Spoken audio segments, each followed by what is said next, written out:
In this video, the only thing better than one Santiago is three.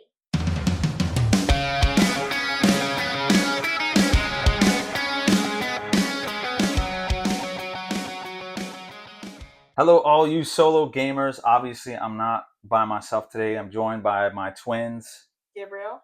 Ava. All right, so today we're going to talk about something that hits both the families and the solo gamers out there. So if you're watching this, you're either looking for one of three things: just a good list of family games. You're looking for a list of games that are family level but have solo play in them. And then, of course, for me, what I was thinking about is solo games that you can play, also play with your family. So all of these games, try to keep in mind like price, the number of player count, and then just who can play the games. So obviously every family is a little different. So our family ranges from Ava. How old are you? 9. 9. Okay, I knew that. I was just giving you an idea. So we go from 9 all the way up to myself, and of course my wife, who's behind the camera. I won't let her pop in here, but well, she doesn't want to be. But so we have a wide range, and then Ava is really starting to get into the gaming now. So we're trying to find even more and more games that she can play with us, and then the family full complement is 6 of us. So these games not only are really fun for that many players for the family, but also for solo play. So if you're looking for excuses to get more games, you can just tell your spouse that you got it for the family, and you can still play it. So anyway, that's enough jibber jabber from me. Let's jump in at number 10. All right, kicking this thing off at number 10 is a game from Stonemeyer Games, and this is Wingspan. So Wingspan, I don't want to block anyone's face, but so Wingspan is, as far as the age range, the community says that ages 10 and up can play, and I think that's what's on the box. So Wingspan is just a game about collecting birds, and you're running like an aviary. You're bringing in different kinds of birds, scoring points. You have to feed them, and it's a combo building game. It's really fun. We've introduced this to a couple of families, and they have become gamers themselves. I think about our friends, the Griffiths. So if you're watching this, shout out to the Griffith family. They really like this game, and I think it's really good for people who do have a bit of an older group. That's why this is at number 10. So the solo game is really, really good. The family game is really, really good. But this is at number 10 because I think we all felt like, you have to have a couple of older kids. I wouldn't recommend this for, like, Ava hasn't played this just yet, but I think you would like it, right? The birds and stuff sounds interesting. Yeah. Gabe, you've played this. What do you think? What do you like about Wingspan? I just really like the art and how it game plays and how you like have to strategize, like putting the birds in different areas, trying to basically engine build whatever you place like a thing there. Right, yeah. So it's definitely an engine builder. Have you won this one? I don't think so. No. Either mom won because she wins everything, or you won because you also win everything. Okay, that's true. But we did play. Shout out to Jesse Griffith. Again, he won this first time he played this. So there's not much more I can say. It's a wonderful game. I would recommend it for really any collection. But it's a great solo game, great family game, and our number 10. All right, coming in at number 9 is a tile placement game, which it turns out our family really, really loves, but they're really fun. So this is from Pegasus Spiel. This is Dorfromantik. And actually, Gabe got this for Christmas. So he got a couple games for Christmas this year. So really quick, Dorfromantik is a tile placement game where you're going to be building up a little city. You score points from comboing and putting things in the right places, chaining like the roads, right? The railroads, the rivers. Gabe has definitely played this more than I have, and I think Ava has too. So you score different points. There's different objectives that you will score points for, and then there's also there's a campaign play element to it, right? So you've played through a lot of that, and yeah, that's basically all you're doing in the game. But the addiction or the fun of the game is playing, finishing a game, putting it all back together, and playing that new game. Because what happens is every game you get new unlocks, right? Well, that's Yeah. in the campaign. You will be the better you do, the more points you will get to go towards different tiles that you can add to your selection. Okay. So you can play this cooperatively with as many people. I wouldn't recommend probably playing more than 3. So if you don't have all the family there, or you just want to play 2 or 3 players cooperatively, you can. But as I said, it also plays solo. So, Ava, what do you like about this game? You've played it with Gabe, right? Yeah, I like how at the end of the game you just have all the tiles and the little city looks so adorable. Okay. Yeah, it looks really nice because all the tiles right there, like little buildings and rivers and all that Yeah, kind of little stuff. people too.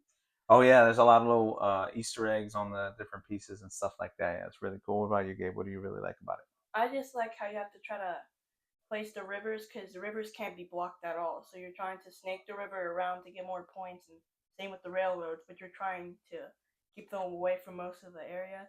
Also, really like the campaign mode and how it makes you try to do better so that you can unlock more to add to your city. Okay, yeah. So definitely a game that we've played a lot here, both cooperatively and solo. But there are a bunch of other games above this. But Dorfromantik, definitely a really cool tile placement game that we really love, and that's our number 9. All right, at number 8, we have 2 games actually, and there's a reason for it. So these 2 games are Forbidden Island. Forbidden Desert. So Forbidden Island and Forbidden Desert, that's a tongue twister, are 2 of our cooperative games that we really like.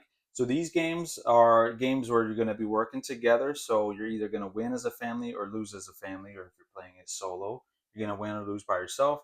So when you're playing it solo, you're going to be controlling multiple characters. As a family, each person has their own character. The themes of the games are very similar. You're getting stranded somewhere. So, Forbidden Island, you're trying to escape this island that is continuously sinking underwater. And in Forbidden Desert, you're trying to find all the pieces to your ship and collect them together and rebuild the ship and escape alive. So between the 2 games, I'd say I wanted to have both of them on here because if you do have younger kids, I would suggest Forbidden Island, and then if you're going to be playing it with an older group, or if you're going to be playing it by yourself, Forbidden Desert for sure. You guys have Gabe, you've played this. I don't think you've played this one, or it's been a while for you, right? Yeah. The Forbidden games. What do you think about Forbidden Island and Forbidden Desert, Gabe? So I really like how you're trying to basically get by enough time and trying to stop the water from rising and just trying to make it out alive. And in Forbidden Desert, you're just trying to basically pinpoint exactly where the materials of your ship are Mm-hmm. so that you can build the ship and go away. Okay. So what I mean, what is your favorite aspect of it though? Do you like not having to die? Yes. Okay. What would you choose if you had to pick one over the other? I like Forbidden Island more because it's less complicated Mm-hmm. and for me it's more fun. Okay. Yeah, and so they both play, I think, 5 players, so you'll be able to play a lot of people in these games. And then if you do have younger kids, you can help them along. There really isn't too much to it. They can make, just have to make a couple decisions every turn. I would strongly recommend these, but the solo game isn't as good as all the other games above it, so that's why it falls in at number 8. Let's see what is coming in at number 7. This next game is for ages 10 and up. Community says 8 and up, which I definitely agree with that as well. And this game is Stop Thief. So in Stop Thief, you're doing exactly that. So in this game, you are sometimes working together, sometimes one person is going to be the thief. But overall, in the game, what you're doing is trying to either find the thief. So they're running around smashing and grabbing different things from different shops on this board, and on the other side, you could be the thief who you're running around trying to do that and trying not to get caught. So I believe it's been a little bit, but there's a timer, right? Or there's an amount of points you need to get, right? Uh, no, it's just you trying to catch the thieves before your money runs out. Okay, yeah. So when you're playing this solo, which Gabe has played this thing to death solo, this is definitely his number 1 game playing solo. You're using the app, so it does come with an app. It's a free app though. It works really really well. And throughout the game, what you're doing is you're using deductive reasoning. The app is going to play different sounds like smashing window, some feet running around, and some alarms and stuff like that. So it works really, really well with that. And you're just trying to look on the board and try to figure out, okay, I see there's 3 footprints here and a footprint and a door, and I definitely heard a footprint and a door, so I think they're over here. So I'll let the kids tell you what they like most about the game. What do you like most about Stop Thief, Ava? I like how you can be the thief and you can just run around stealing stuff. But whenever like I'm the thief, Gabe would always get me like right away. So hard. Well, Gabe, yeah, that's the experience. But what about you, Gabe?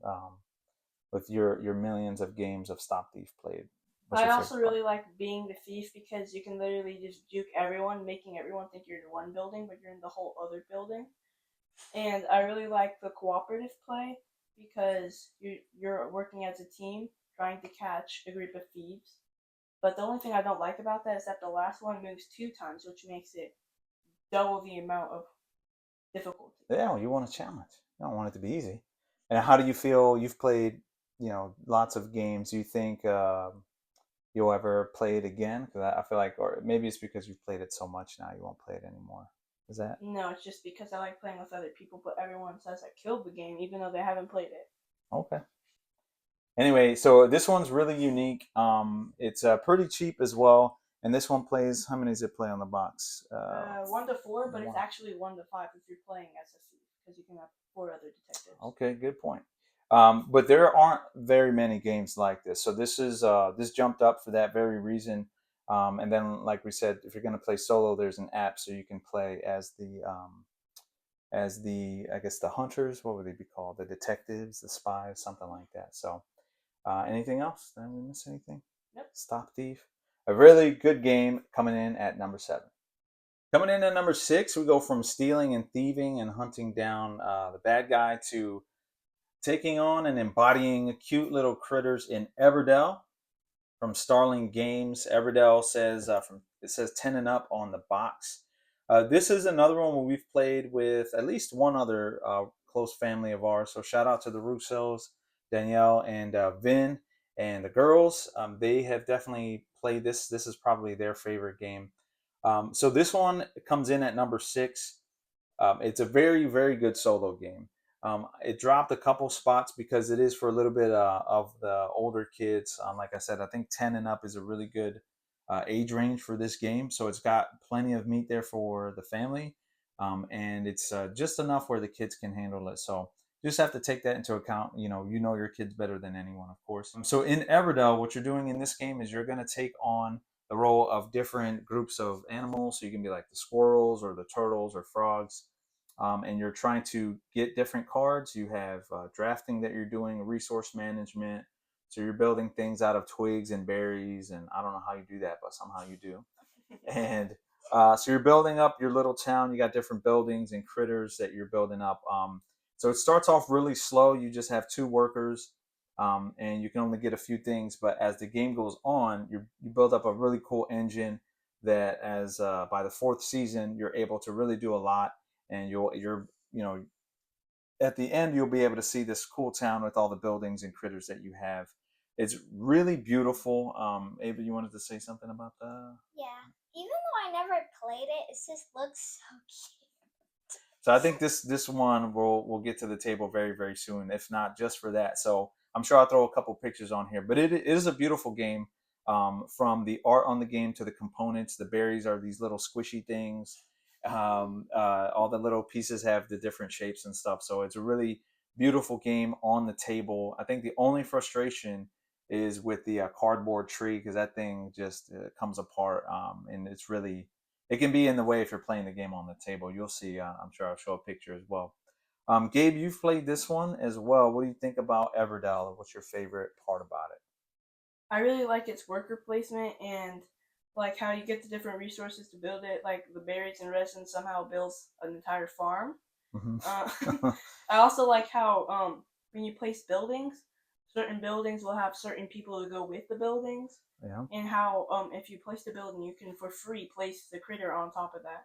Basically, it's kind of a free way to get different critters on there. I really like that mechanism, and I like how the different seasons give you more people and the stuff that you can do, and how you can block other people from doing whatever they Mm-hmm. So I think Gabe's very competitive. I'm sure you'll figure out. But this game is very much It's a pretty chill game. There's some times where you get to mess with each other in this game, go to a spot, take some stuff from other people and things like that. But it is, I guess it can be as cutthroat as you want it to be. So, but it's a beautiful game in and out. I would suggest getting the Mistwood expansion if you're looking at this on the solo end. I think the Mistwood expansion is a must. It does come with a solo standard solo mode in the box, but definitely throw in the Mistwood expansion if you can. So that is our number 6, Everdell. Coming in at number 5, the top half of the list is a game by Thunderworks Games, and this is Cartographers. So there are a couple of games that we really like as a family from this publishing company. Role Player is another family favorite. Just missed the list. I think it's maybe a little bit too complex to be on this list. But in Cartographers, what you're doing in this game is technically it's a tile placement game, but you are cartographers. Everyone gets one of these maps, and as the game goes on, you're going to get a different kind of land that you need to throw on your map, and you're trying to accomplish different goals, like having land near or farms near water, or the most forest touching the edges and stuff like that. Really, it's just an excuse to draw a nice, pretty picture on paper, right? But it's really fun. This one you can take with you. We've taken this on trips plenty of times as a family. My wife and I actually played this on our trip to Hawaii. So yeah, that's essentially the game. Ava, what do you like about Cartographers? I like how you get to decorate your own town, and I also like how you can name it too, like Unicorn Land, as if well, I was gonna. They've come up with more creative names than Unicorn Land. Somehow, Yeah. fart seems to find its way into the names of everything. Uh, but okay, so it's like a little art project basically every time you play. Yeah. All right, cool. And Gabe, what do you like about Cartographers? What's your favorite thing about it? I also like how you can name it and how you get to like mess with other people and how you have to strategically put the pieces of land into there and you're trying to surround certain spots. But we haven't played with like the advanced mode, which has like a big chasm in the middle, which I would Oh, like to some of play with. the other maps, yeah. So the kids have actually gotten me one of the expansions, which we haven't gotten to yet. But we have fun just playing the base game, and I'm surprised none of you guys said your favorite part is the ambush cards. So you get to mess with each other. You have the little monsters. So every once in a while, there's an ambush card, and you draw. It is never a good thing, and it's basically you lose points for throwing it on each other's map. So at that point, you pass the map to someone around the table, and they try to mess up your plan. So they just didn't want to say it. They're trying to be nice to me today. But cartographers, small package, lots of fun, travels easily, and definitely recommend. It's in our number 5 spot. Let's see what's in at number 4. And in our number 4 spot, we have back to back roll and write games. This one is Dungeons, Dice, and Danger. So we go from making nice, tranquil little maps to fighting our way through a dungeon, killing monsters, collecting loot. And that's the whole premise of the game. What you're going to do every turn is you're going to roll a bunch of dice, and you're going to use those dice to move around the board. You're collecting points for killing those monsters, and you're got different powers you can use. I've got a couple of the boards here laminated. It does come with a thick pad, just like cartographers of maps. And there are a couple that come in the game box. I really appreciate that. So some of them, they get increasingly tougher as you play. So you have like a dinosaur map, cultist map, annoying animals that you're fighting. And we have these laminated because you can just use a dry or wet erase markers to play this, erase it, and just play over again. So this has tons of replayability. Again, a small package, really good price, and I mean, I think definitely the boys enjoy this one because they get to kill stuff and loot and things like that. Ava, what do you think about Dungeons, Dice, and Danger? Because you've played this one. Yeah, I like the game, but I keep on having to get help because I mean it's 12 and up. Okay.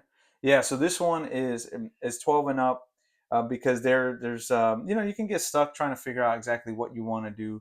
Mechanically, Ava can definitely play it, but as far as the strategy goes, it was just a little bit beyond her reach. So this one hasn't she hasn't played this one with us in a while, but my wife definitely loves it.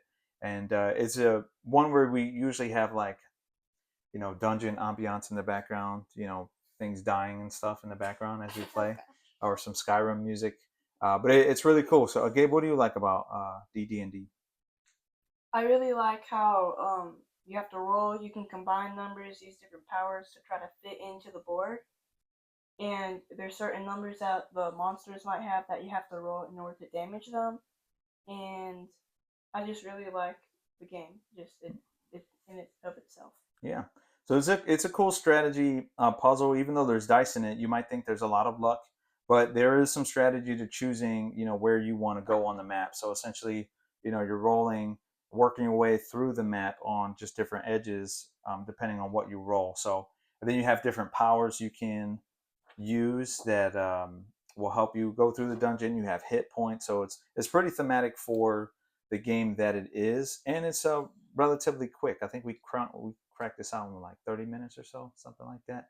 So if you want to play something lighter that's not going to hurt your brain, for the younger kids, it might be just a step up a bit too much, but there's tons of other games. As a matter of fact, we've got 3 other games for the family, 2 of which are your absolute favorite. I know that. So we'll get to them when we get to them. So that's our number 4, Dungeons, Dice, and Danger. Coming in at number 3 is the trick taking game To Rule Them All. That's the Fellowship of the Ring trick taking game by Office Dog, I believe. Yeah, Office Dog. So if you've never played a trick taking game, some of you have families out there that have stopped talking to each other over different card games around the table. But this one is a cooperative game. This is the newest game on this list, but it's shot up all the way because the family really loves it. Now, this is one that Ava can't play. She hasn't played it. I think on the box it says 10 and up, but I would recommend like 12 and up for sure, just because of the strategy that comes with it. There's a lot of nuance that comes with trick taking games. But basically, what you're doing in this game is you're trying to win tricks. Each player in the game is represented by a card. Your typical characters: Gandalf, Frodo, Sam. They're all there. They have different goals. So some of them are trying to win all the tricks. Frodo, he's trying to win as many ring cards as he can, and so on. They all have different goals. So you're trying to work together to accomplish those goals with every game that you play, and you play through the story of the Lord of the Rings. So it's really cool. You're starting, from the Shire, trying to get away from the Nazgul, and you're going on through the story. You're going to meet Tom Bombadil, and you're gonna meet Elrond and all the way through. So we haven't finished it completely, but this is already I think we're probably a quarter of the way through the game, and we already love it. It's quick to set up. The price point is, I think it's like $25 on Amazon, and this thing is going to travel with us and go with us a long time. It's got a lot of replayability because there's some luck involved with the cards and stuff, but that doesn't detract from the game at all. We really, really enjoy it. So Gabe, so you've played this with us. What do you think about it? What's your favorite part of this, or what do you want to say about it? I really like the strategy and like based off of the cards that you have to try to pick the character and the how hard it is. And I know I just mentioned how I didn't like Stop Thief, how it was hard, but I like this level of hard. It's very playable, and I just really like the theme. Okay. Yeah, so Gabe typically doesn't like cooperative games, but this is the one game that he really does enjoy as far as cooperation goes. I think because there's enough of a challenge just by yourself that you feel like accomplished. So working together through the game is really cool in that regard. As far as a solo game, you're going to have to control 4 characters, and it plays slightly differently. But having played it solo myself, I would highly recommend it. This seems to be a new thing, these trick taking games where you can play solo. I'd put it right up there with For Northwood. It's very, very good. So it may seem a little weird to play 4 characters, but it's seamless, and there's some puzzle and the puzzle aspect with the game as you're trying to work your way through it. So that's our number 3. So these top 2, I think, are probably, my guess, your 2 favorite games. So we'll see. Anyway, for now, that is number 3, Fellowship of the Ring trick taking game. All right, so the top 2 were really easy to figure out which the top 2 would be, but which one was number 1, it was really tough. So coming in at number 2 is Flamecraft by Lucky Duck Games. This is Gabe's favorite game company. hands down. So in Flamecraft, you are controlling your own little artisan dragon. You're running around town collecting different goods like leaves and bread and potions and stuff. The whole game is about collecting goods and trying to do different spells or enchantments, scoring points for that, and fulfilling different goals from the different dragons around town. I think that's essentially the game. It's really a straightforward game. The fun comes with trying to plan out which goods you want to use, using the different powers on all of the different places around the board. As you play, there are new um, spaces that you can go to. The kids wanted to show you a couple of their favorite ones. What's yours, Gabe? Mine's is Draco Bell. And Hello, nursery. Hello Nursery. So there's a lot of really cool artwork. So this is again a very beautiful, gorgeous game. It comes with this neoprene mat that you put in the middle instead of a cardboard board. Comes with beautiful meeples. The cards are great. Of course, I've upgraded a lot of the components and stuff because I'm a geek. It's a great weight game. This plays what, 5, 6 players. So you can play 6 players. You can play it solo, and the solo game is sort of a campaign. The game doesn't change much, but it locks a lot of the content. You only play with some of the components, and then as you play and you do the different achievements, you're able to do more and more as the game goes on. So it really rewards you and encourages you to play multiple games. So I know you guys love this game. What are your favorite parts about the games, Gabe? What's your favorite part about Flamecraft? I love how it's so cute. You think it's gonna be like some childish game, but then it hits you with a bunch of strategy. Mm-hmm. And I really like how the point system works, how you get to play the different artisan dragons, and how you get the fancy dragons, which are in-game scoring, how to like different strategies to get more points at the end of the game, going in different spots just to annoy everyone so that you can take all their stuff. Of course. Yeah. So Gabe, and you've won this game. So yeah, it's one of those games where even when you lose, you're just having fun because of just the process of collecting goods and stuff like that. So Ava, you've definitely played this one every time we've played it, and you love it. Oh, this one says ages 8 and up, but I think you can play this ages 6 and up. I've played this at a convention with some of my friends' kids, and they beat me. So Ava, what do you like about Flamecraft? I love the dragons and how they help the townspeople. I think it's so cute. Mm-hmm. I um I also like how the names of the places you can go to, and how it's just a friendly, nice, enjoyable game that has a lot of cuteness and just Yeah. makes you happy. Does it make you feel like you're there in a way? Yeah, I think that's what's really cool about this. So it's funny because it may not be appealing. It's got a very cartoony, kiddie, outer shell, but there's enough there for the gamer like me who is trying to get some, depth out of the game. And then at the same time, it's not at all complex where, your younger kids couldn't play this. So this is at number 2 because of the amount of players you can play. The solo game is solid, and this can pretty much play everyone in the family, and we're a big family, so this is definitely up there at number 2. But there is one game that has beat it out, and I think everyone in the family would agree, because even for my wife, these are her top 2 games. So let's see what's at number 1. And finally, coming in at number 1 is yet another tile placement game, our favorite game because we're a cat family. This is the Isle of Cats. Okay, let me just say this right off the bat. It even comes with a place for your cat to sit at the table while you're playing the game. Yeah, but I don't know if our cat Arlen would fit. She's really fat. Yeah, we have a big girl. She might be a little too big for the box. All right, so in the Isle of Cats, what you're doing is you're saving these cats from this island. I don't know what the bad guy in this game is supposed to do with these cats, but it doesn't matter. You're there to rescue them. And so you're collecting different cats. You're trying to fill up your boat with as many cats as you can. But as cats do, they're lounging in all kinds of different, positions and directions. And you're trying to collect them. You're trying to cover up the rats to score points. You're trying to set different groups of the colors. There are so many things to like about this game. That is the game in a nutshell. But there are 2 versions of the game. So there's an advanced game for an older group if you can play this, with your gaming group. Of course, it has solo, which is really good because it has the advanced mode in there, so you get all the cards and having to manage your fish to get the cats that you want to draw into your boat. But it comes with a family mode, and that's really cool because the meat of the game is still there. You're still trying to collect the cats and put them, in the right spots on your board and scoring points in that way.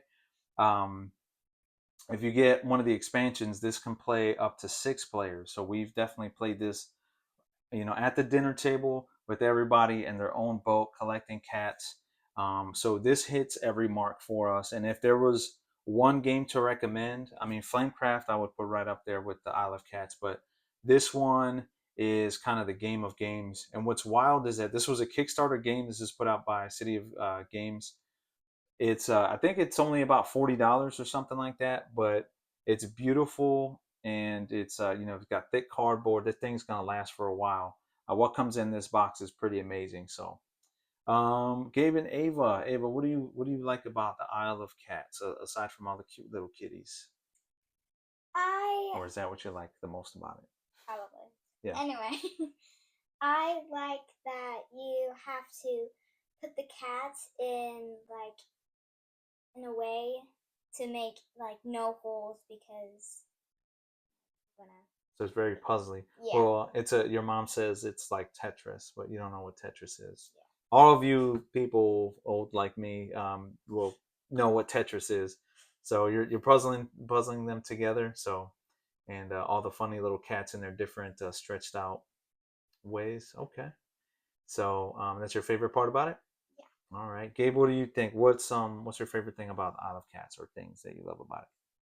I really like how you're trying to strategically place it on your board, and I really like the standard mode better though, because you're trying to draft certain cards, and certain end game scorings that you can try to get. They also includes the Oshaks, but the family mode doesn't. But the family mode is still good because you can play with more players and it's more kid friendly. Yeah. So the Oshaks are the wild cats. They're can be used as any color when you put them on your board. So yeah, as Gabe said, but that's the cool thing about it is because depending on your family dynamic, if Ava's playing with us, we usually do play the family mode, which is just as fun. The standard mode just adds a couple new layers like card drafting, so you can score different ways for end game scoring. And instead of just straight up drafting the cats, you have to spend a certain amount of fish in order to get those cats. So it just adds a little bit more onto the game, to kind of flesh it out a little bit more. But the Isle of Cats is a phenomenal game, and you can't go wrong with any of the games on this list. But I hope you found something that would fit you as a solo gamer or fit you and your family as far as what you guys like. And there are so many more games out there, but these are our top 10. So, anybody else have anything to add? No? All right. So, from my family to yours, I hope you really enjoyed this video. Do all the YouTube stuff like liking and subscribing and everything. Please put some more suggestions down below of some of your family's favorite games that can also, be played solo and vice versa. And thank you so much for watching. We've been the Santiagos. We'll see you on the next one.